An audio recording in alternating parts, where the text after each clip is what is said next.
بسم اللہ الرحمن الرحیم۔ محترم ناظرین و سامعین، السلام علیکم ورحمۃ اللہ وبرکاتہ۔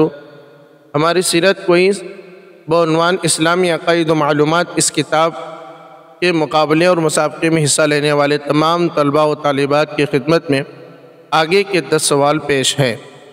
سوال نمبر 21، وحی کسے کہتے ہیں اور اس کی شرعی حیثیت کیا ہے؟ جواب: اللہ کا جو پیغام نبی پر نازل ہوتا ہے اس کو وحی کہتے ہیں۔ نبی کا خواب، کشف اور الہام سب وحی کا درجہ رکھتے ہیں اور وحی کی طرح سب حجت ہے۔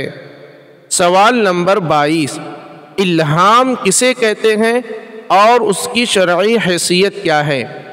جواب: اللہ کی جانب سے نیک بندوں کے دل میں کوئی بات کے آنے کا نام الہام ہے۔ اگر الہام شریعت کے موافق ہو تو وہ معتبر ہے، اور اگر خلاف شرع ہو تو معتبر نہیں بلکہ وہ شیطانی خیال اور وسوسہ ہے۔ سوال نمبر 23، حضرت محمد صلی اللہ علیہ وسلم پر پہلی وحی کہاں نازل ہوئی؟ جواب: حضرت محمد صلی اللہ علیہ وسلم پر سب سے پہلی وحی غار حرا مکہ مکرمہ میں نازل ہوئی۔ سوال نمبر 24، وحی کے بارے میں آپ صلی اللہ علیہ وسلم نے سب سے پہلے کس کو بتلایا؟ جواب: ام المؤمنین حضرت خدیجہ رضی اللہ تعالی عنہا کو۔ سوال نمبر 25، سب سے پہلی وحی کتنی آیتیں نازل ہوئی؟ سوال نمبر 25، سب سے پہلی وحی میں کتنی آیتیں نازل ہوئی؟ جواب: سب سے پہلی وحی میں 5 آیتیں نازل ہوئی۔ اعوذ باللہ من الشیطان الرجیم، اقرأ بسم ربک الذی خلق، خلق الانسان من علق، اقرأ وربک الاکرم، الذی علم بالقلم، علم الانسان ما لم يعلم۔ سوال نمبر 26، سب سے پہلے مسلمان ہونے والے کون کون حضرات ہیں؟ جواب: حضرت خدیجہ، حضرت ابو بکر، حضرت علی، حضرت زید بن حارثہ رضی اللہ عنہم۔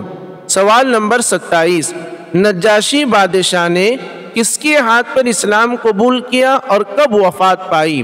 جواب: حضرت جعفر بن ابی طالب رضی اللہ عنہ کے ہاتھ پر 6 ہجری کے اخیر میں اسلام قبول کیا اور غزوہ تبوک کے بعد ماہ رجب 9 ہجری میں وفات پائی۔ سوال نمبر 28، حضور کا ایک معجزہ معراج کا ہے، آپ بتائیے معراج کسے کہتے ہیں؟ جواب: حضور صلی اللہ علیہ وسلم کو اللہ تعالیٰ نے جاگتے میں جسم کے ساتھ مکہ سے بیت المقدس تک اور وہاں سے 7 آسمانوں پر اور وہاں سے جہاں تک اللہ کو منظور ہوا پہنچایا اور پھر واپس مکہ مکرمہ میں پہنچا دیا۔ سوال نمبر 29، 5 نمازیں کب فرض ہوئی اور ان کے منکر کا شرعی حکم کیا ہے؟ جواب: معراج کے موقع پر فرض ہوئی اور ان کا منکر کافر ہے۔ سوال نمبر 30، معراج کب ہوئی اور معراج نبوی صلی اللہ علیہ وسلم کے بارے میں مسلمانوں کو کیا عقیدہ رکھنا چاہیے؟ جواب: معراج 10 نبوی میں ہوئی اور جمہور اہل حق کا اتفاق ہے کہ معراج جسمانی ہوئی۔ مکہ سے بیت المقدس تک اسراء کا ثبوت، مکہ سے بیت المقدس تک اسراء کا ثبوت قرآن مجید سے ہے، اور بیت المقدس سے آگے کا سفر احادیث صحیحہ سے ثابت ہے، اور اس پر ایمان لانا ہر مسلمان کے لیے ضروری ہے۔ یہ 10 سوال آپ تمام طلباء و طالبات کی خدمت میں پیش تھے۔ آپ ان کو سن کر اپنی اردو ادائیگی اور تلفظ کو صحیح کریں۔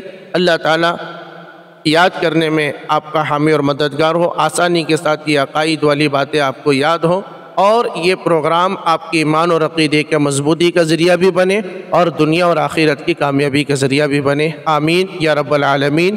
پھر ایک مرتبہ آگے کے 10 سوال کے ساتھ آپ حضرات کی خدمت میں حاضر ہوں گے، تب تک کے لیے اجازت دیجیے۔ السلام علیکم ورحمۃ اللہ وبرکاتہ۔